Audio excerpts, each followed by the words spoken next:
Good morning. Today we are going to do a different practice with our weekly planner. So this is kind of the time to do your weekly review.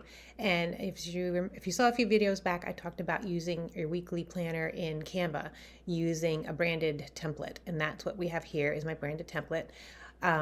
And then I set it up for the week. So on Sunday, I went in and I filled this up. So I had the week number and this is my primary question. This is the question that kind of drives all my activities, my actions for the week. So kind of how can I serve the world? How can I bring more joy to the world? So that's the question I always ask. And I have that in mind as I'm going through planning my week. So then I list my main focus areas, which is pretty basic. So you're gonna look at what's the priority for you this week. Is there a family project going on? Is there some work project going on? What is those big areas that you really want to focus on? And then for each of those focus areas, you have a spot where you can kind of do a brain dump, do all your notes, like again, keeping your primary question in mind. Then you go through and list out all of the things that are related to that area that you want to work on or you want to discover. And then we come to the weekly review, and that's what I want to focus on here. So at the week start, I went in and I said, well, kind of what would be my goal for each of these areas in my life? Like a score of 1 to 5, what would be my desired score? Like, what do I think based on the week that I'm going to have? And then I'd go through now in the weekly review and go ahead and score them and say, okay, this is how I worked. This was a little low. This was definitely low. This was low. So I kind of go through and I'll score how the week went. And as you can see, as you can see, I didn't quite hit my goal score. So then I'd go over here and I'd write, well, why? What was going on with each of these areas to cause these scores? So this was a rough week. So as you can see, I had some attitude issues. I really didn't focus on personal growth. I wasn't taking care of my health. So I would go in and fill that all up, but that's very personal, so I'm not going to share that in this video.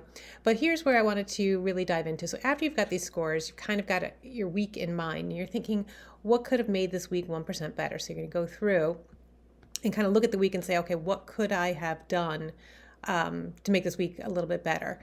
And then what did I learn about my goals, my life in general this week? So again, you're taking a review and you're going through each of these and saying, hey, what could I have done better? And what did I learn as a result of this? So here's what I could have done better. What did I learn about this? Do I need to have a system in place when I see my attitude going off the rails? Like, what do I have to do? So you're trying to you don't want to just plan your week and then go in and plan the next week. You really want to learn from your week and look at these areas where you didn't quite hit your goal. What was going on?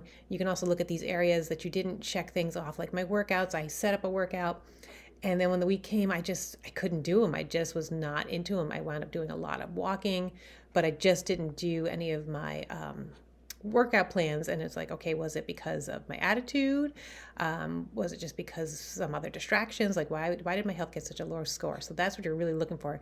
And what I love about these Canva templates is that I can just keep on writing and writing and writing. The template will just expand. This box will keep on expanding. So I love that. So I don't run out of room. I can go as far as I want. This question, I think, is my favorite question, is did I touch my dreams this week? How? And or why not? Like, if I did, how did I do it? If I didn't, why didn't I?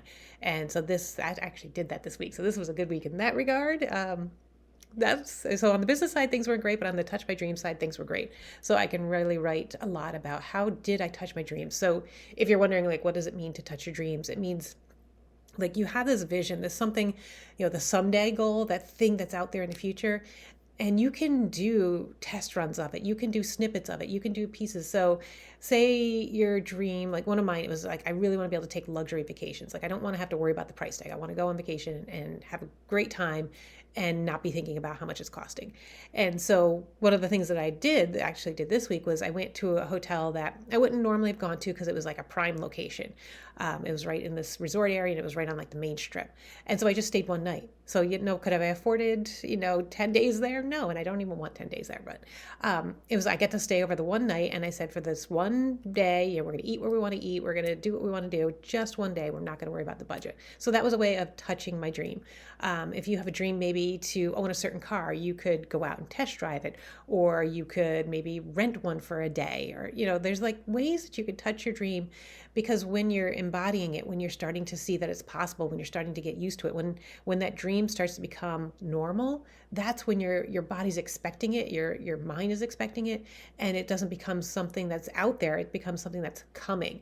And so that's a big, every week you just want to say, what can I do to move towards that dream, to make that dream seem normal, to seem like I'm expecting it to come. It's not this mystical thing I'll never touch. It's like, oh, I've already touched it. I've got an idea. It's getting normal. Like I'm getting used to it. It's getting familiar. And then as it becomes familiar, right? When things start to become familiar, then it starts to become part of your life and you'll draw it in. So that's a big part of my questions. And then this is where you get to step out and say, what would my future self say about this week? And I'm going to write a lot here because I think my future self has a lot to say. And it's just like, as you look at this week and you look at things that didn't go the way you wanted or things that did, like put yourself 5 years in the future and say, well, what would I have said about this week? Would it have gone well? Were these necessary pain points? Like, were they necessary? Were they things that I had to have gone through or could I have done better? Like, what would your future self say looking back at this and say, this was just a blip. This was nothing. You don't even have to worry about it. You can move on.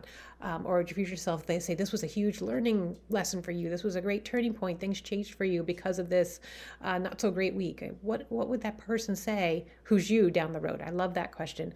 And then what can I do right now to set myself up for success next week? So you're looking at this and you're looking at where you scored low. You're looking at things that didn't quite click, what didn't work.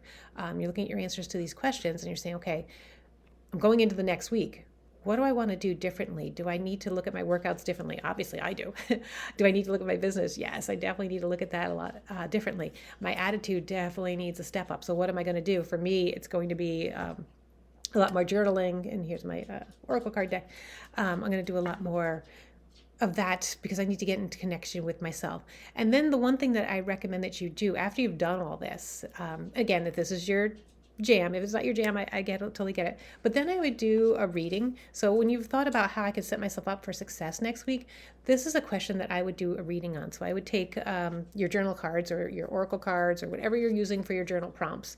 And I would just shuffle it and say, how can I set myself up for success next week? Knowing all these things that happen, and then pull a card and then take that card as your inspiration. And as you start to fill out this question right here, look at a card and start to say, well, how can I set myself up for success? What I like about using oracle cards or tarot cards for journaling is it kind of gets you past some of your own mental blocks and makes you start to think creatively, like how could this card relate to my life? And so you're making mental connections that you might not have made on your own because you're so stuck in one way of thinking. This kind of helps break up that way of thinking and get you thinking into some other direction. So I'm going to do that right now. I'm going to start my session, go through and answer all these questions, and I invite you to do the same thing. And again, I made it as a brand template in Canva.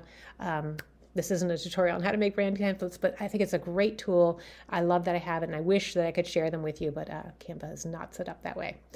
So have an awesome day. Do your weekly review, and then tomorrow we're going to get into doing our weekly planning. Have a great day.